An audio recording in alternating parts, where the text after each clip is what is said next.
ಅದೊಂದು ಸುಂದರವಾದ ಹಳ್ಳಿ. ಎಲ್ಲ ಸ್ತರದ ಜನ ಸಂತೋಷವಾಗಿ ಬದುಕಿದ್ರು.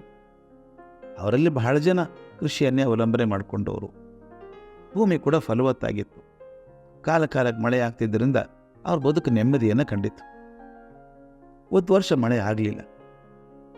ಆಗಾಗ ಚೆದುರಿದಂಥ ಆದ ಮಳೆಯಿಂದ ಪ್ರಯೋಜನನೇ ಏನೂ ಆಗಲಿಲ್ಲ. ಅವಾಗೇನಾಗಿತ್ತು, ಮಳೆ ಬರ್ತದೆ ಅಂತ ಬೀಜ ಹಾಕಿದ್ರು, ಅದು ಮೊಳಿಲೇ ಇಲ್ಲ. ಹೀಗಾಗಿ ಭೂಮಿಯಲ್ಲಿ ಹಾಕಿದ ಬೀಜ ಕೂಡ ಹಾಳಾಗೋಗಿತ್ತು. ತಮ್ಮ ಮನೆಯಲ್ಲೇ ಜತನವಾಗಿ ಇಟ್ಕೊಂಡಿದ್ರಲ್ಲ ಇದ್ದ ಕಾಳು ಕಡೆನ ಜಾಗರೂಕತೆಯಿಂದ ಬಳಸಿ ಒಂದು ವರ್ಷ ಸವಿಸಿದ್ರು. ಮರುವರ್ಷ ಆದರೂ ಮಳೆ ಆದೀತು ಅಂತ ಭರವಸೆ ಇಟ್ಕೊಂಡಿದ್ರು. ಆದರೆ ಮರುವರ್ಷ ಇನ್ನೂ ಭೀಕರ. ಆಕಾಶದಲ್ಲಿ ಒಂದು ಕಪ್ಪು ಮೋಡ ಬರಲಿಲ್ಲ. ಬಾವಿಗಳು ಒಣತೊಡೆದು ಕೆರೆಗಳೆಲ್ಲ ಬಯಲಾದವು. ದನಕರುಗಳನ್ನು ನೋಡ್ಕೊಳ್ಳೋದು ಅಸಾಧ್ಯ ಅನ್ನಿಸ್ತು. ಶ್ರೀಮಂತರು ಮಾತ್ರ ಕೆಲವರು ಆಳದ ಕೊಳವೆ ಬಾವಿ ಹಾಕಿಸ್ಕೊಂಡು ಉಳಿದವರು ತಮ್ಮ ಹಸು ಕರುಗಳನ್ನು ಮಾರಿಬಿಟ್ರು.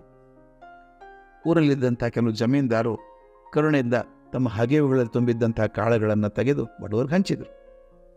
ಒಟ್ಟಿನಲ್ಲಿ ಜನರ ಜೀವನ ಬಹಳ ದುರ್ಭರ ಆಯಿತು.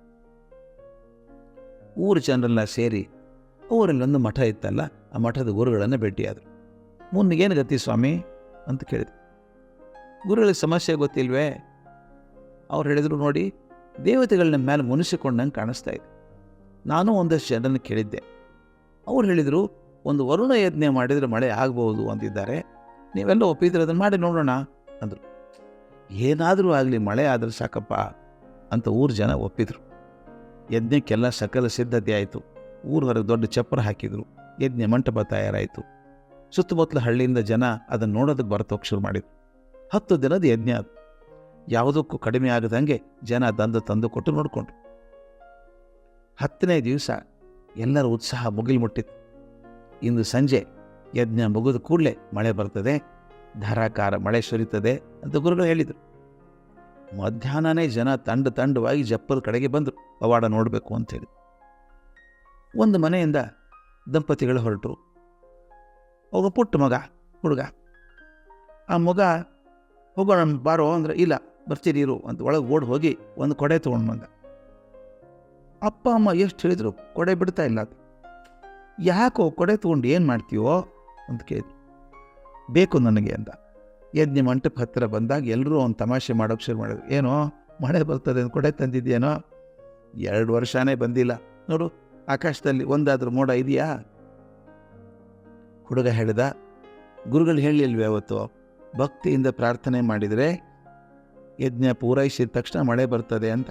ಮಳೆ ಬಂದೇ ಬರ್ತದೆ. ಮಳೆ ಬಂದಾಗ ಕೊಡೆ ತರೋಕ್ಕಾಗತ್ತಾ ಮನೆಗೆ ಹೋಗಿ? ಅದಕ್ಕೆ ಕೊಡೆ ತಂದೇ ಬಿಟ್ಟಿದ್ದೇನೆ ನಾನು. ಗುರುಗಳು ಆ ದೃಶ್ಯ ನೋಡಿ ಹೇಳಿದರು, ಆ ಹುಡುಗನಿಗೆ ಇರುವಂಥ ನಂಬಿಕೆಯಲ್ಲಿ ಒಂದು ಭಾಗ ನಿಮಗಿದ್ದಿದ್ರು ಪ್ರಾರ್ಥನೆ ಈಡೇರ್ತದೆ. ನಿಜವಾಗ್ಲೂ ಯಜ್ಞ ಮಾಡುವ ಅಧಿಕಾರ ಹುಡುಗನಿಗೆ ಮಾತ್ರ ಇದೆ. ಯಜ್ಞ ಅಂದರೆ ನಂಬಿಕೆ ಸ್ವಾಮಿ, ಶ್ರದ್ಧೆ. ಆ ಕತೆ ಹೇಳ್ತಾರೆ, ಆ ಹುಡುಗ ಕೊಡೆ ತಂದಿದ್ದಲ್ಲ, ಅವನ ನಂಬಿಕೆ ಎಷ್ಟು ಬಲವಾದದ್ದು ಅಂದರೆ ಯಜ್ಞ ಮುಗಿದ ತಕ್ಷಣ ಜೋರಾಗಿ ಮಳೆ ಬಂತಂತೆ. ಉದ್ದೇಶ ಇಷ್ಟೇನೆ, ಭಗವಂತ ಕೂಡ ನಮ್ಮ ಶ್ರದ್ಧೆಗೆ ಪ್ರತಿಫಲ ಕೊಡ್ತಾನೆ. ಶ್ರದ್ಧೆ ಇಲ್ಲದೆ ಇದ್ದಾಗ ಪ್ರತಿಫಲ ಯಾಕೆ ಬರಬೇಕು? ಈ ನಂಬಿಕೆ, ಶ್ರದ್ಧೆ ಅನ್ನೋದು ಜೀವನದ ಒಂದು ಮುಖ್ಯ ಅಂಗ. ತನ್ನಲ್ಲಿ ಮಾಡೋ ಕೆಲಸದಲ್ಲಿ ನಂಬಿಕೆ ಇಲ್ಲದಂಥ ಮನುಷ್ಯ ಬೇರಿಲ್ಲದ ಮರ ಇದ್ದ ಹಾಗೆ. ಇಲೆಕ್ಟ್ರಿಕ್ ಕಂಬ ಇದೆ, ಅದು ಮಣ್ಣಲ್ಲಿ ಕೂತ್ಕೊಂಡಿದೆ. 10 ವರ್ಷ ಆದರೂ 1 ಇಂಚ್ ಬೆಳೀಲಿಲ್ಲ, ಒಂದು ಹಣ್ಣಾಗಲಿಲ್ಲ, ಒಂದು ಕಾಯ ಆಗಲಿಲ್ಲ. ಪಕ್ಕದಲ್ಲಿದ್ದಂಥ ಒಂದು ಮರ ಬೇರು ಬಿಟ್ಟು ಸತ್ವ ಹೀರ್ಕೊಂಡು ಮೇಲೆ ಹಣ್ಣು ಹೂವು ಕೊಡುತ್ತಲ್ಲ. ನಂಬಿಕೆ ಇರುವ ಜೀವನ ಮರ ಇದ್ದ ಹಾಗೆ, ನಂಬಿಕೆ ಇಲ್ಲದ ಜೀವ ಎಲೆಕ್ಟ್ರಿಕ್ ಕಂಬ ಇದ್ದ ಹಾಗೆ. ಅದಕ್ಕೆ ಅಸ್ತಿತ್ವಕ್ಕೆ ಯಾವ ಭದ್ರತೆಯೂ ಇಲ್ಲ.